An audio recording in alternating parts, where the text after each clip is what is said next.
تو یہ کہنا کہ فقہا اور مجتہدین کوئی اور چیزیں قرآن سے بے خبری ہے، قرآن کریم کے علم سے نابلدی کی سزا ہے۔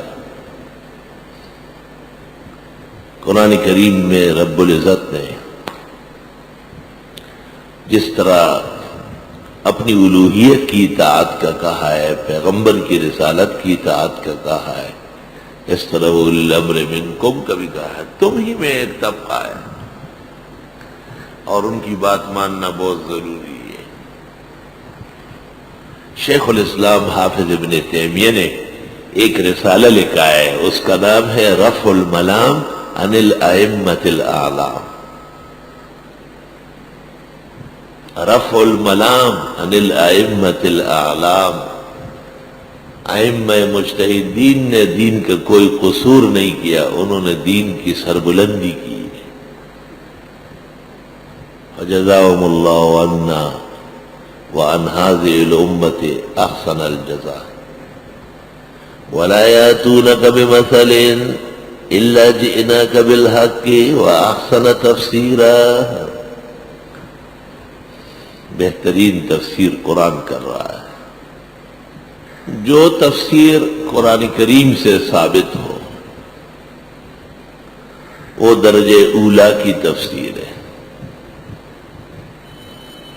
تفسیر کے مقامات میں پہلا مقام اس کا ہے جو خود قرآن مجید سے ثابت ہو۔ ہماری دانست میں دو تفاسیر ایسی ہیں جن میں اس بات کا اہتمام کیا گیا ہے۔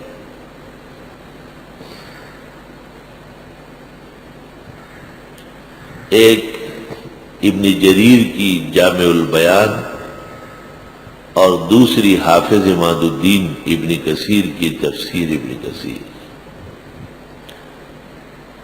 قرآن کریم کی تفسیر اللہ جل جلالہ نے مختلف مقامات پر فرمائی ہے۔ کہیں اشارات میں بھی ہے اور کہیں صراحت کے ساتھ ہے۔ لیدبروا آیاتی، آیات میں تدبر کی بھی ضرورت ہے۔ فَأَمَّا مَنْ أُوتِيَ كِتَابَهُ بِيَمِينِهِ فَسَوْفَ يُحَاسَبُ حِسَابًا يَسِيرًا وَيَنْقَلِبُ إِلَىٰ أَهْلِهِ مَسْرُورًا۔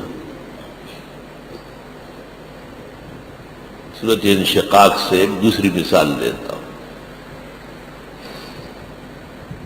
جس شخص کو نامہ اعمال قیامت کے دن دائیں ہاتھ سے دیا جائے اس کا حساب آسان ہوگا اور وہ خوش خوش ہو کر اپنے گھر والوں کی طرف جائے گا۔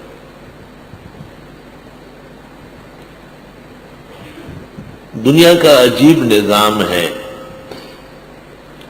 خوشی اور غم کا لمحہ گھر پر ہوتا ہے۔ جب باہر سے آدمی آ جاتا ہے تو اہل خانہ کو کہتا ہے کہ بس ہم تو غرق ہو گئے، ہمارا کام رک گیا، یہ وہ۔ اور جب باہر سے گھر آ جاتا ہے تو کہتا ہے الحمدللہ ہم بہت خوش ہیں، ہمیں بہت فائدہ ہوا۔ قرآن نے اس کو ذکر کیا، لیکن اب وجہ کیا ہے اس کی؟ وَأَمَّا مَنْ أُوتِيَ كِتَابَهُ وَرَاءَ ظَهْرِهِ، اور جس شخص کو نامہ اعمال پس پشت سے دیا گیا، فَسَوْفَ يَدْعُو ثُبُورًا وَيَصْلَىٰ سَعِيرًا إِنَّهُ كَانَ فِي أَهْلِهِ مَسْرُورًا۔ لے یہ دیکھیں، فرمایا یہ اپنے گھر پر پہلے سے خوشی منا چکا ہے۔ اب اشکال ہے یہاں کہ گھر پر خوش رہنا اتنا بڑا جرم ہے کہ جہنم کا سبب بن رہا ہے۔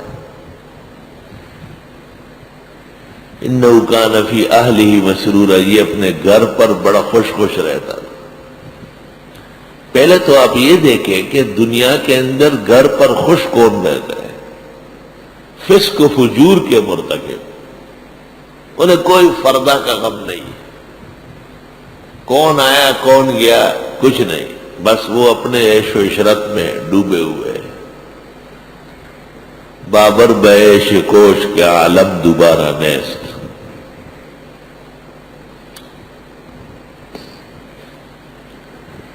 اور مجلس واس تو تا دیر رہے گی قائم، ہو یہ ہے میں خانہ ابھی پی کے چلے آتے۔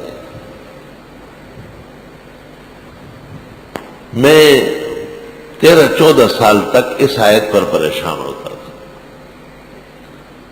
کہ یہ سبب جہنم کا تو نہیں بن سکتا ہے، اللہ کیسے فرماتے ہیں؟ چنانچہ سورۃ انشقاق میں نے نماز میں پڑھی، فرضوں میں عجیب بات ہے کہ علوم اور طرح نازل ہوتے ہیں۔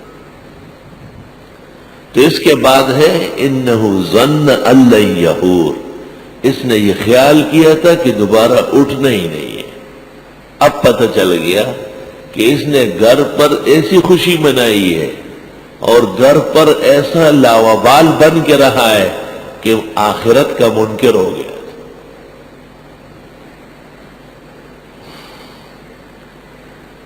یہ تفسیر خود رب العزت نے فرمائی، انہ ظن ان لن یحور، اس کو تو یہ گمان تک آ گیا کہ دوبارہ جینا ہی نہیں، بعثت ہے ہی نہیں۔ تو کوئی بھی عمل جو بعث بعد الموت کے انکار کا سبب بن جائے وہ وجہ کفر، وجہ کفر۔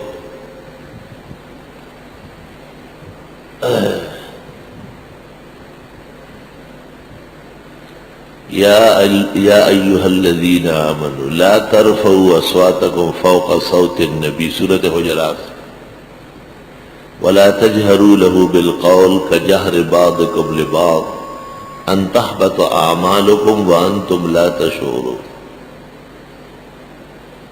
اے ایمان والو، پیغمبر کی موجودگی میں آوازیں نہیں اٹھاؤ، نہ پیغمبر کے سامنے ایسی کھل کر باتیں کرو جیسے ایک دوسرے کے ساتھ کرتے ہو۔ آداب نبوت کا خیال کرو۔ ادب گائیست زیر آسما از عرش نازک تر، اور نفس گم کرد می آئد جنید و با یزید ایجا۔ آداب تو بہت ضروری ہے۔ ان تحبط اعمالکم وانتم لا تشعرون، ورنہ نیکیاں ختم ہو جائے گی، تمہیں پتہ بھی نہیں چلے گا۔